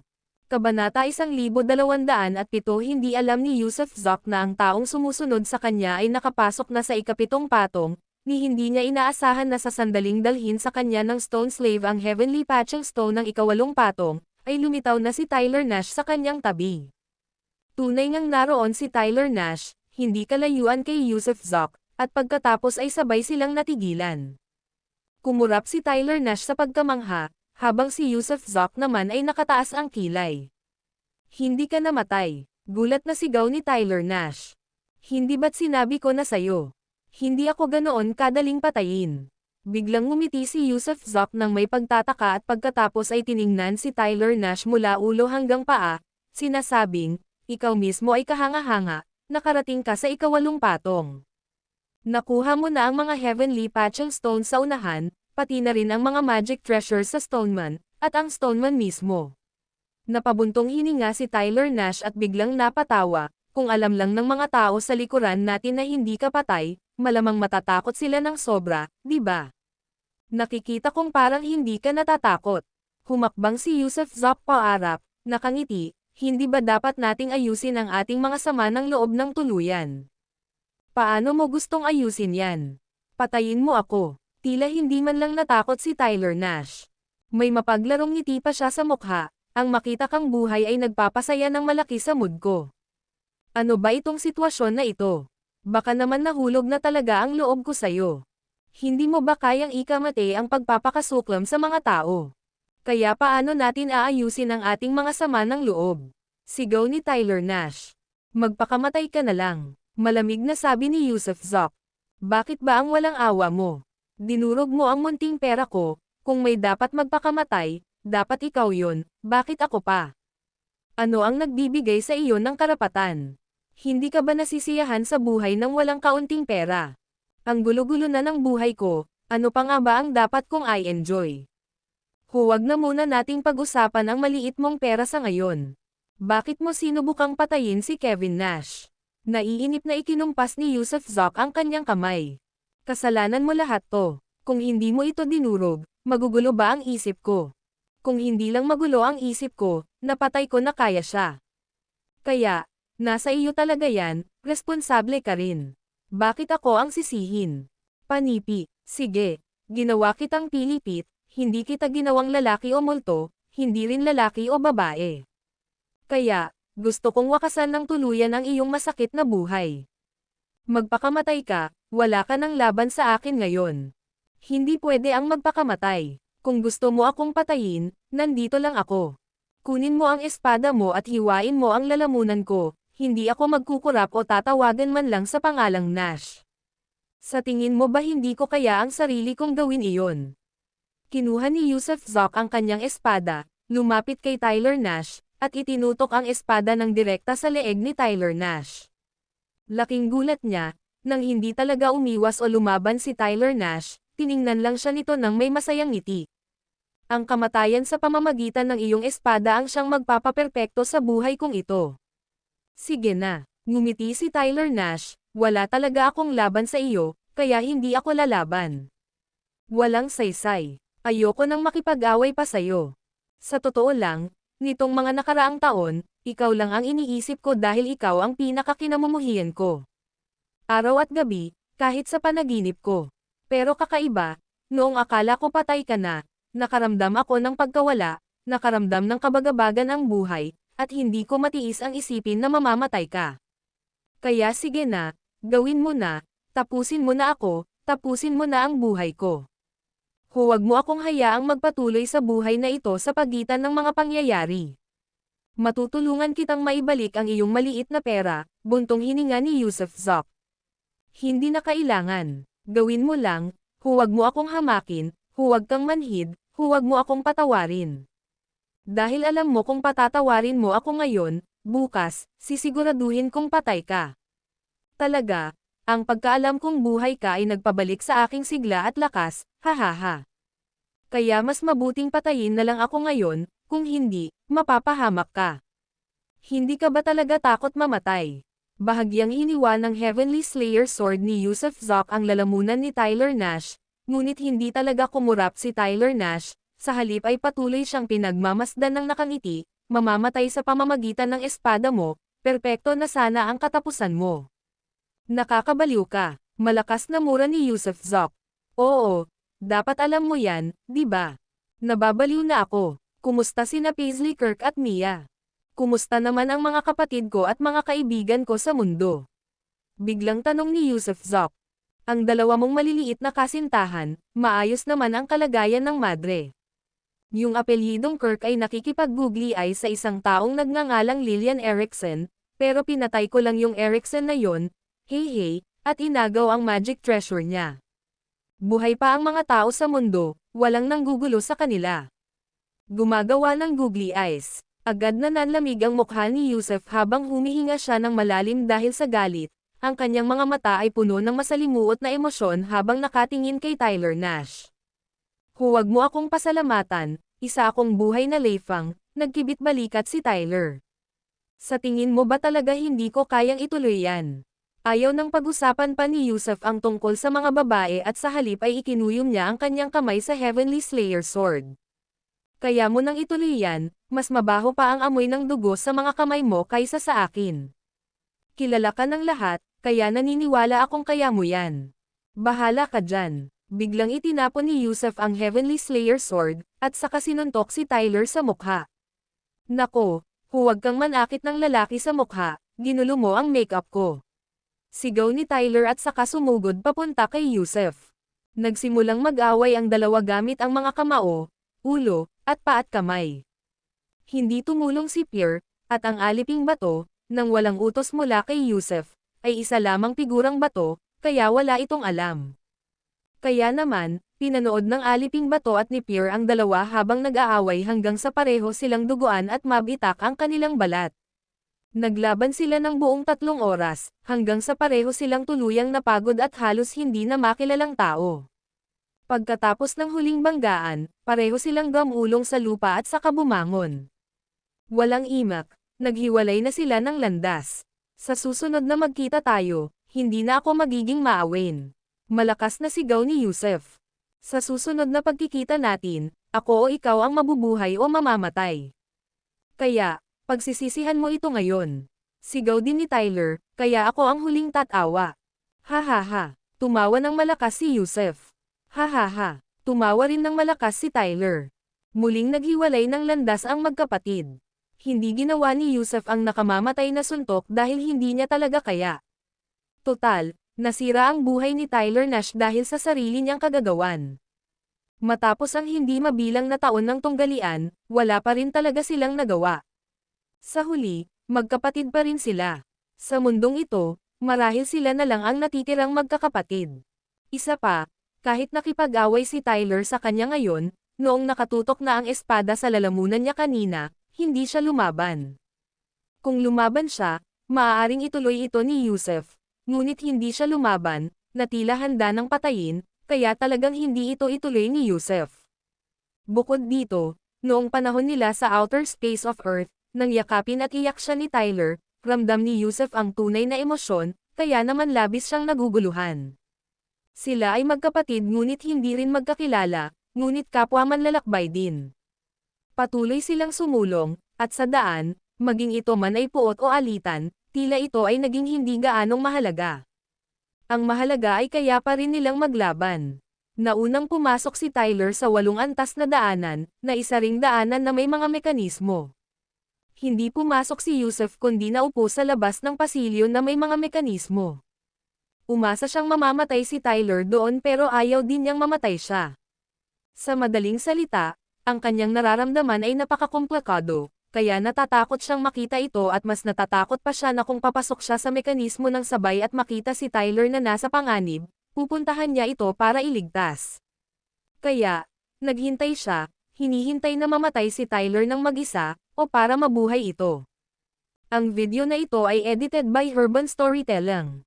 Kabanata 1208 si Tyler Nash pala. 3 araw nang naghihintay si Yusuf Zoc, kay Tyler Nash, at kasabay nito, kung makakapasok ba ang mga tao mula sa ikapitong palapag. Gayunpaman, sa kasamaang palad, bukod kay Tyler Nash, wala nang ibang nakapasok. Pagkalipas ng 3 araw, pinapasok niya si Phil sa pasilyo para tingnan ang kalagayan ni Tyler Nash, kung pumanaw na ba ito o wala na sa loob. Mabilis na pumasok si Phil at ganoon din kabilis lumabas. Guro, naroon pa rin siya sa loob, hindi pa patay, pero bahagyang nasugatan, at nalakad na niya ang halos sangkatlo ng daan. Sagot ni Phil. Isang pangatlo lang ba ang nalakad mo? Hinimas ni Yusuf Zoc ang kanyang mga sentido, kung gayon, maghintay pa tayo. Ayaw na niyang makitang muli si Tyler Nash, ni ayaw niya itong tulungan na makapasa sa level, at tiyak na ayaw niya itong makitang mamatay, kaya napagpasyahan niyang hayaan si Tyler Nash na ipaglaban ang sarili. Pagkalipas ng 3 araw, pumasok muli si Phil at bumalik upang sabihin kay Yusuf Zoc na hindi pa rin patay si Tyler Nash at nalakad na niya ang 2 ng daan. Namangha si Yusuf Zoc sa ipinakita ni Tyler Nash, tila ang lalaking ito ay mayaman din, dahil halata naman na si Tyler Nash ay pambihira. Hindi pa rin pumasok si Yusuf Zoc. Sa pagkakataong ito, pagkatapos maghintay ng 4 na araw, Pumasok si Phil at bumalik para direktang sabihin, pumanaw na siya. Buntong hininga, huminga ng malalim si Yusuf Zoc. Ang pagpanaw ni Tyler Nash ay nangangahulugan din na lahat ng nasa level 7 ay dapat umalis sa ikapitong palapag at lumabas sa main God Palace. Gayunpaman, hindi siya makalabas o makabalik sa ikapitong palapag, kaya wala siyang ibang nagawa kundi magpatuloy. Siya at si Phil, kasama ang katulong na bato, ay pumasok sa pasilyo patungo sa ikasyam na palapag. Sa loob ng koridor, may mga bakas ng paa, at sa magkabilang dingding, may mga sulatin na malinaw na iniwan ni Tyler Nash, na nagsasabi sa kanya kung paano makapasa sa level. Nawalan ng malay si Yusuf Zoc, talagang walang kaalam-alam sa iniisip ni Tyler Nash. Naisip nila ni Phil kung paano malampasan ang level na ito ng napakadali, kailangan lang nilang hawakan silang dalawa ng Stone Servant gamit ang kanyang mga palad, at pagkatapos ay humakbang pasulong. Kaya, pagkalipas ng 3 minuto, nakapasok siya sa ikasyam na palapag. Sa ikasyam na palapag, mayroong 9 na tuktok ng bundok, bawat isa ay may magic treasure sa ibabaw, at ang 9 na magic treasures na iyon ay talagang napaka-espesyal, may mga libro, panulat, kaldero, selyo, kwintas, at iba pa, wala nga lang mga armas. Siyempre, alam din ni Yusuf Zoc na ang 9 na magic treasures na ito ay mas malalakas na sandata. Nasaan siya? Habang sinusubaybayan ni Yusuf Zoc ang 9 na taluktok ng bundok, ginamit niya ang Eye of Heaven upang suriin ang buong espasyo sa ikasyam na palapag, para lamang matuklasan na hindi niya nakita si Tyler Nash o ang pasukan patungo sa ikasampung patong. May mali. Agad na nakaramdam ng pagkabalisa si Yusuf Zoc. Naging invisible na ba si Tyler Nash? O kaya naman ay pumunta siya sa ang ikasampung patong. Ngunit sa ikasyam na patong na ito, walang pasukan patungo sa ikasampung patong. Hinanap niya gamit ang mata ng langit ang lahat ng dako, ngunit hindi niya mahanap kung saan ang pasukan. Katulong na bato, paano tayo makakapasok sa ikasampung patong? Nagmamadaling tanong ni Yusuf Zoc. Gayunpaman, ang katulong na bato ay parang isang figurang bato, hindi gumagalaw, walang sinasagot. Walang sagot, ibig sabihin ay hindi rin niya alam. Imposible yan. Kung may ikasampung patong, dapat ay makikita iyon ng Eye of Heaven. Naguluhang tanong ni Yusuf Zoc, saka sinimulang halughugin ang buong lugar kasama si Phil at ang katulong na bato. Pagkatapos ng 7 buong araw at gabi, hinanap na nila ang buong ikasyam na patong, ngunit wala pa ring nahanap na pasukan patungo sa ikasampung patong. O sabihin natin, walang pasukan papunta sa ikasampung patong sa loob ng ikasyam na patong na ito. Wala pa ring iniwang bakas si Tyler Nash. Inutusan ni Yusuf Zoc ang katulong na bato na tipunin ang lahat ng 9 na mahiwagang kayamanan, at pagkatapos ay isa-isa nilang siniyasat ang bawat tuktok ng bundok, maging ang ilalim ng lupa, ang kalangitan, ang ilalim ng mga puno, at iba pa. Gayunpaman, wala pa rin silang nahanap. Pagkalipas ng kalahating buwan, si Yusuf Zoc ay nakaupo sa tuktok ng bundok, labis na nababagabag. Walang pasukan papunta sa ikasampung patong sa ikasyam na patong na ito, nawala na si Tyler Nash, at wala ring labasan, dapat ba siyang nakulong dito? Nakulong dito habang buhay. Ituloy mo lang ang paghahanap. Gusto niyang mahanap si Tyler Nash at ang pasukan, kailangan may nakatagong isa sa kung saan, hindi niya lang ito napansin, kaya kinailangan niyang maghanap ng paunti-unti. Inutusan din niya si Phil at ang lingkod na bato na maghiwalay at sistematikong maghanap. At nang 3 araw na naman siyang naghahanap, bigla na lang nayanig ang lupa ng ikasyam na patong. Hindi. Dapat ay ang buong main God Palace na nanginginig, nasusundan agad ng isang itim na butas na lumilitaw sa itaas ng kanyang ulo, na naglalabas ng puwersang humihila. Nang bigla siyang lumingon, nakita niya na sa itaas ng kinaroroonan ni Phil, mayroon ding black hole, at hinihigop si Phil papasok doon. Lingkod na bato. Sa sandaling ito, walang oras si Yusuf Zoc para pag-isipan ang nangyari dahil napansin niyang walang itim na butas sa itaas ng ulo ng lingkod na bato, kaya't nanginig ang kanyang anit, naalala na ang 14 na mahiwagang kayamanan na kanyang nakolekta ay pawang nakasabit sa lingkod na bato. Habang mariing nilalabanan ang puwersa ng pagsipsip, umungol din siya, katulong na bato, ibigay mo sa akin ang lahat ng dala mo, dali. Parang kidlat, mabilis na lumapit ang katulong na bato, inihagis ang lahat ng mahiwagang kayamanan kay Yusuf Zoc. Tuloy ka rin, sigaw ni Yusuf Zok. Whoosh! Boom! Habang humahakbang ang katulong na bato para tumabi kay Yusuf Zok, hindi inaasahang naihagis ng puwersa ng pagsipsip ang katulong na bato palayo, ang kanyang napakalaking katawan ay lumipad sa isang parabolic trajectory, na naglalabas ng libu-libong metro. Pumikit si Yusuf Zok, sinusubukang intindihin ang nangyari, habang hindi na makayanan ng kanyang katawan ang malakas na puwersa, at saka siya hinayla papasok sa itim na butas. Sa sumunod na segundo, habang tumatakbo ang oras, natagpuan niya ang kanyang sarili na nakatayo sa mabituing kalangitan, pagkatapos ay isang sinag ng itim na liwanag ang mabilis na dumaan at lumapag sa tabi niya. Si Phil pala, guro, nakalabas na tayo, ito ang outer space ng Earth, tingnan mo, nandyan ang Earth. Tuwang-tuwa na sigaw ni Phil dahil nakabalik nga siyang buhay, at nakakuha pa ng 2 magic treasures. Si Yusuf Zok, habang nakapikit at sa pamamagitan ng telekinesis, ay naglaho ang 14 na magic treasures mula sa kanyang katawan, kasama ang 2 heavenly patching stones na nakasabit sa kanyang dibdib. Iminulat niya ang kanyang mga mata, sumulyap sa paligid, at saka nagtanong, wala ka bang ibang nakita? Kumusta naman si Tyler Nash? Walang iba, at wala ring senyales ni Tyler Nash. Nakakatuwa, biglang tumawa si Yusuf Zok, habang nakaisip ng isang posibilidad, kahit na tila hindi niya ito kapanipaniwala. Ipinapahiwatig mo ba na siya? Siya, paano kaya nangyari iyon? Dapat sa akin ang may-ari niyan. Sigaw ni Phil. Bakit naman ako? Tumawa si Yusuf Zok at gumanti. Dahil ikaw ang Panginoon ko. Bulong ni Phil. Haha. Tumawa ng malakas si Yusuf Zok, hindi makapangyarihan ang iyong Panginoon, ni hindi ko maaaring angkinan ang lahat ng kayamanan sa mundo, bukod pa riyan, maaaring hindi sapat para sa akin ang main God Palace.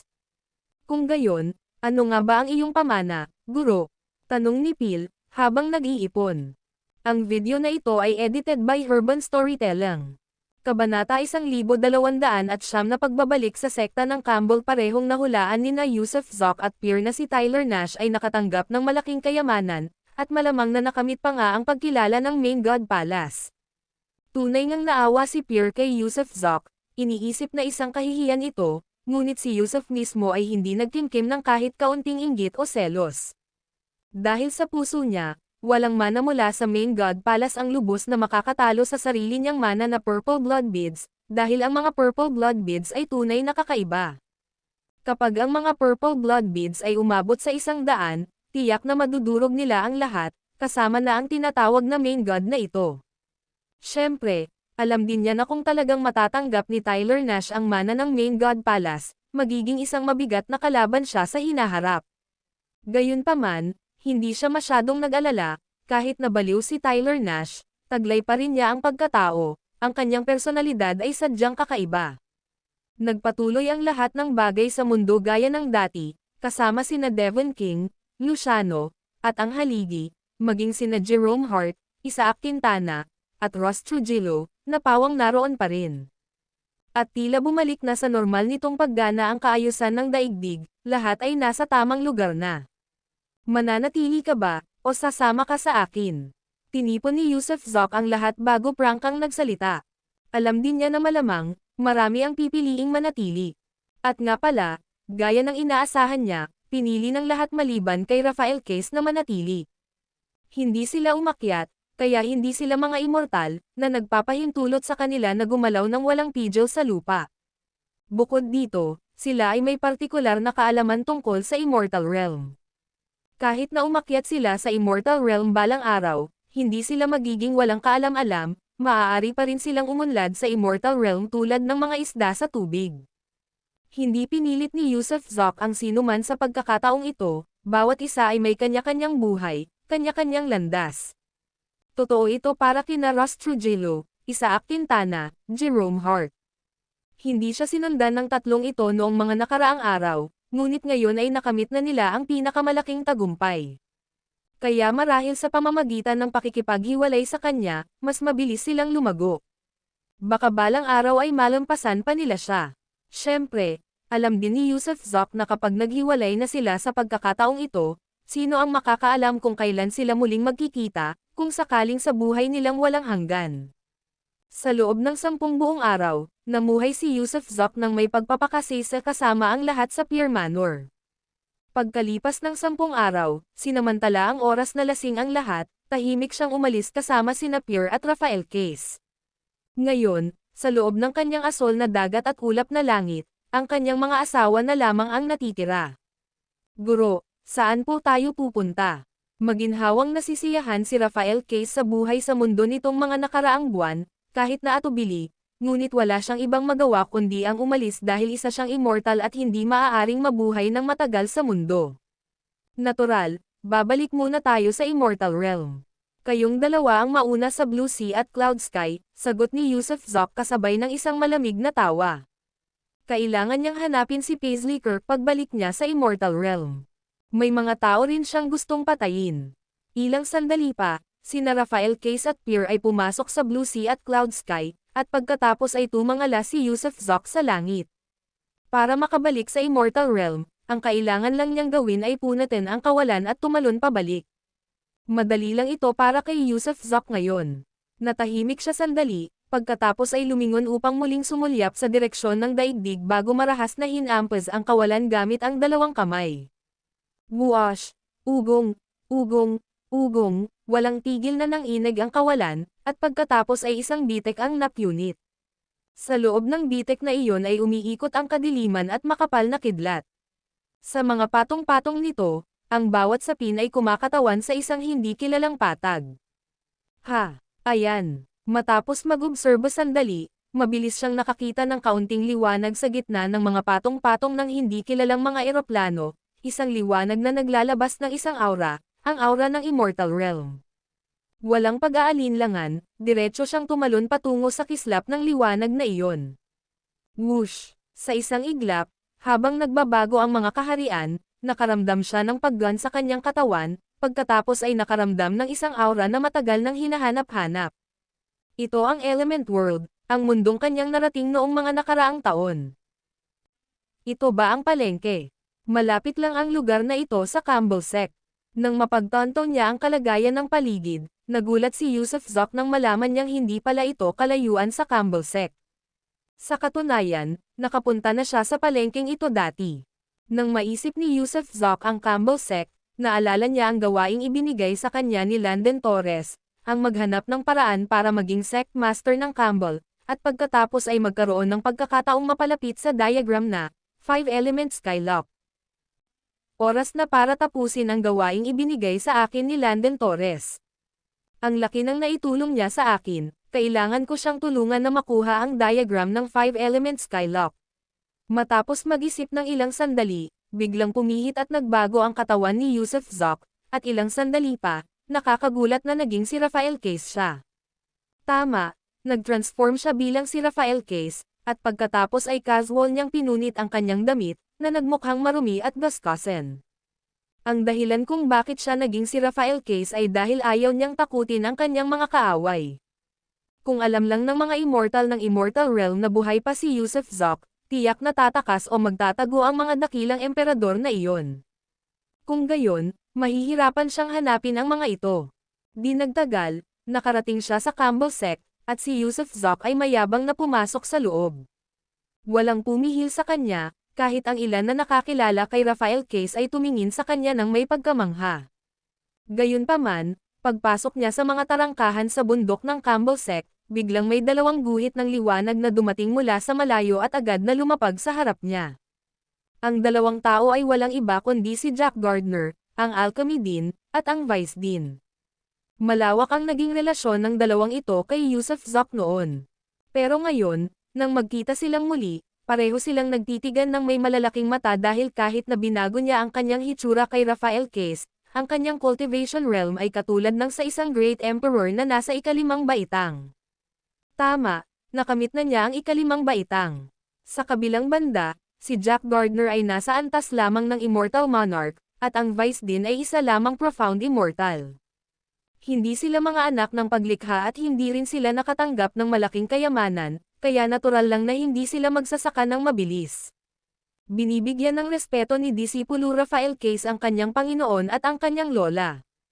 Agad na yumoko si Yusuf Zok bilang pagbati gamit ang boses ni Rafael Case. Nako, nako, sabay na umatras sina Jack Gardner at ang Vice-Decano, nanginginig sa takot. Posible kayang ang dating Lucas Case, ang lubos na nalilitong si Rafael, ang nakamit ang ranggo ng dakilang emperador. Siya rin ba ay naging anak ng paglikha? Mahusay. Dakilang emperador, ikaw. Hindi nang ahas si Jack Gardner na angkinan ang titulong Grandmaster dahil masyadong nakakatakot ang pagkakakilanlan ng kabilang panig. Siya ay isa lamang alchemy din ng mapagpakumbabang Jimmy Campbell sect sa element world ng lower realm. Para sa isang taong tulad ng isang dakilang emperador, ito ay isang mahirap maabot na pag-iral. Grandmaster, huwag mo akong tawaging dakilang emperador. Sinundan ko lang si Zayden Newton at nakatanggap ako ng kaunting swerte. Isa pa, nandito lang ako para makita kayo bago ako umalis. Kung gayon, sumama ka sa akin dali. Vice-Decano, tawagin mo ang pinuno ng sekta, tawagin mo ang mga elder, bumalik na si Dale. Tuwang-tuwa na sigaw ni Jack Gardner. Total, si Rafael Case ay kanyang disipulo, at ngayong naging matagumpay na ang disipulo, isa itong nagniningning na kaluwalhatian para sa kanya. Lumipad palayo ang Vice-Decano, at ilang sandali pa, tumunog ang kampana sa buong sekta ng Campbell. Pagkatapos, halos 100 tao mula sa Campbell sect ang lumabas upang salubungin siya. Hindi tinanggihan ni Yusuf Zok ang paggalang. Pinalibutan siya at pinapasok sa malaking bulwagan ng Alchemy College ng Campbell sect, kung saan nakipagbati siya sa bagong pinuno ng sect at mga bagong elder. Hindi niya nakilala ang bagong sect leader at ang bagong supreme elder, na nakaabot na rin sa cultivation ng immortal monarchs. Gayunpaman, ang dating elder Luke, na malapit kay Rafael Case, ay naupo sa likuran habang nakasimangot na parang may nararamdamang mali, ngunit hindi siya nagsalita. Pagkatapos bumati ng lahat, humajejek si Yusuf Zok at sinabing, siya nga pala, hindi ba't ang ating Jimmy Campbell ay isang impluwensya sa ilalim ng pamilyang Mestipon ng Immortal Realm? Si Kaysen Mestipon ba ang nagdidikta? Oo, paulit-ulit na tumango ang bagong pinuno ng sekta. Nasaan si Kaysen Mestipon? Nabalitaan kong pumunta siya sa lower realm para maghanap ng kayamanan ilang araw na ang nakalipas. Bumalik na ba siya? Alam mo ba? Opisyal na tanong ni Yusuf Zok, na umaarte na parang isang taong may mataas na katayuan. May narinig ako ng kaunti, pero sa palagay ko ay hindi pa siya bumabalik.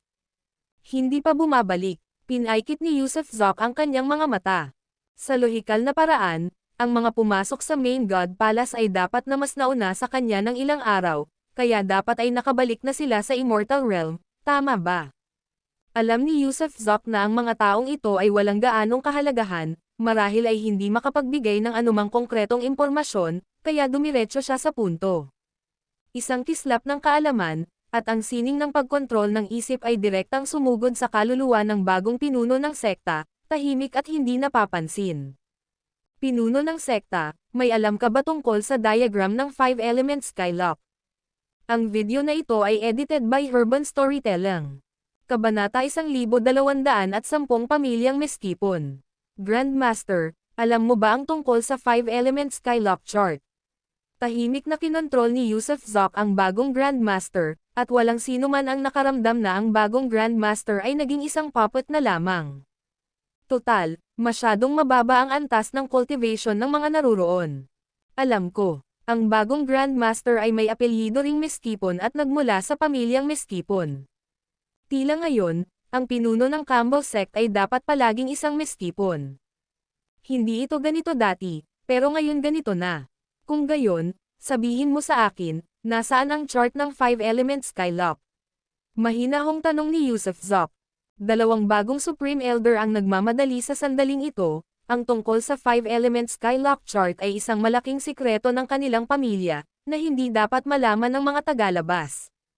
At ang bagong Grandmaster ay tunay ngang direktang linya ng pamilyang Mestipon. Nilayo ng pamilyang Mestipon na muling buuin ang sektang Campbell, kaya nagpadala sila ng isang tunay na inapo ng kanilang lahi. Ang chart ng 5 Elements Skylock ay nasa Dakilang Guro. Dakilang Guro, bago pa matapos magsalita ang bagong Grandmaster, agad siyang pinutol ng 2 Immortal Monarch level Supreme Elders, at isa sa kanila ang tumayo at nakangiting nagsabi, "Maaari ko bang itanong kung bakit si Mr. Nagtatanong si Zoc tungkol dito. Kung alam mo, kaya mo ring magsalita." Masayang sabi ni Yusuf Zoc, habang patuloy na mabilis na tinatagos ang malalalim na kaluluwa ng dalawang kataas-taasang nakatatanda gamit ang telekinesis. Sandaling natigilan ang dalawang kataas-taasang nakatatanda, pagkatapos ay isa sa kanila ang automatikong sumagot, para sagutin si Mr. Zoc. Ang chart ng 5 Elements Skylock ay nasa museo ng mga ninuno ng Meskipon. At nasaan ang bulwagan ng mga ninuno? Patuloy na pagtatanong ni Yusuf Zoc. Sa Immortal Realm, ang 5 Spirits Immortal Mountain. Shoo! Habang binibigkas ang mga salita ng kataas-taasang elder, naglaho na lamang si Yusuf Zoc. Matapos malaman ang eksaktong lokasyon, maaari na niya itong direktang sakupin. Gayunpaman, interesado rin siya kung ano nga ba talaga ang 5 Elements Skylock chart, at naramdaman niya na si Landen Torres ay maaaring isang nilalang na nakahihigit pa sa Immortal Emperor. Kaya bakit hindi na lang siya pumunta at kunin ito mismo? Kaya nga ba talagang mapipigilan siya kapag papalapit na siya sa chart? Kaya, nagsimula siyang magtaka kung ano ang chart ng 5 Elements Skylock.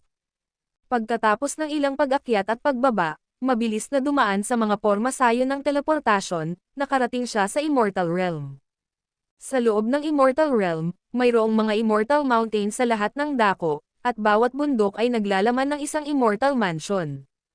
Ang mga tirahang ito, maging ng isang dakilang emperador o ng isang immortal na binerado, bawat isa ay nagtataglay ng kadakilaan at kakilakilabot na mga anyo, na hindi mararating ng mga karaniwang tao.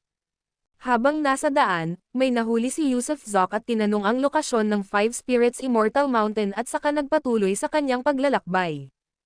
Ilang sandali pa, lumitaw ang 5 Spirits Immortal Mountain, na binubuo ng 5 taluktok na bumubuo ng magkakaugnay na sistema ng bundok, bawat taluktok ay magkasing taas, nakahawig ng 5 umuungal na higanteng halimaw, na natural na bumubuo ng isang estratehikong anyo ng tanawin. At sa pagitan ng 5 taluktok na ito, mayroong isang magkakaugnay na palasyo. Mula sa itaas, makikita ang lahat ng bagay sa loob ng palasyo. Siyempre, kahit nakikita mo ito, hindi ka direktang makakababa mula sa langit dahil nabuo na ang 5 Spirits Immortal Mountain, at ang mga sapilitang makikialam ay mamamatay. Bumalik si Yusuf Zoc sa kanyang sariling anyo, nakasuot ng brocade robes na may nakasabit na Heavenly Slayer sword sa baywang, jade boots, at mga kilay na parang espada, na talagang maringal ang itsura. Hindi siya nagpumilit na makapasok sa 5 Spirits Immortal Mountain, kundi lumipad patungo sa pangunahing gate at tumayo sa ilalim ng plaque ng gate na may nakasulat na, Meskil Mansion. Nang makita ang marangal na anyo ni Yusuf Zoc at ang kanyang antas ng paglilinang bilang dakilang emperador, agad na lumapit ang bantay pinto na nakapwesto sa labas upang salubungin siya, bagamat hindi siya yumuko o nag-alangan dahil, tutal, ito ang tirahan ni Kaysen Meskipon. Si Kaysen Meskipon ang ika-5 ranggong Supreme Emperor sa Immortal Realm, kaya kahit ang mga gate attendant ay may bahid ng pagmamalaki. Ang bantay pinto ay isang haring walang hanggan, na bumati kay Yusuf Zoc nang may pagpupugay at nagtanong, "Maaari ko bang malaman kung sino ang hinahanap ng kagalang-galang na nakatatandang ito?" "Nandito ba si Kaysen Meskipon?" tanong ni Yusuf Zoc nang may bahagyang ngiti. Napataas ang kilay ng bantay pinto nang marinig niya si Yusuf na direktang tinatawag ang pinuno ng pamilya. "At sino ka naman kaya?" Yusuf Zoc, agad na sagot ni Yusuf. Yusuf Zoc, biglang tumanggo ang bantay sa pinto. "Ikaw man si Yusuf Zoc o si Parker Burger, ito ang mansyon ng Meskipon. Sa tingin mo ba ay basta-basta mo lang babanggitin ang pangalan ng ating dakilang emperador?" Hindi pa naririnig ng bantay pinto na ito ang tungkol kay Yusuf Zoc, kahit sa leaderboard ng dakilang emperador, o sa leaderboard ng anak ng paglikha, kaya naging mayabang na siya ngayon. Isang taong walang lakas ng loob na manggulo sa mansyon ng mga Meskipon. Alam niya rin ba kung nasaan siya? Nako, baka hindi mo pa naririnig ang pangalang Yusuf Zoc, pero ang pangalan ko sa entablado dati ay Martin Hop. Natatawang sabi ni Yusuf Zoc. Kung ikaw si Martin.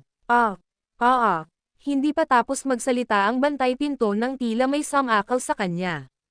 Pagkatapos, habang itinuturo si Yusuf, hindi na siya makapagsalita pa, ang buong katawan niya ay nanginginig ng walang tigil.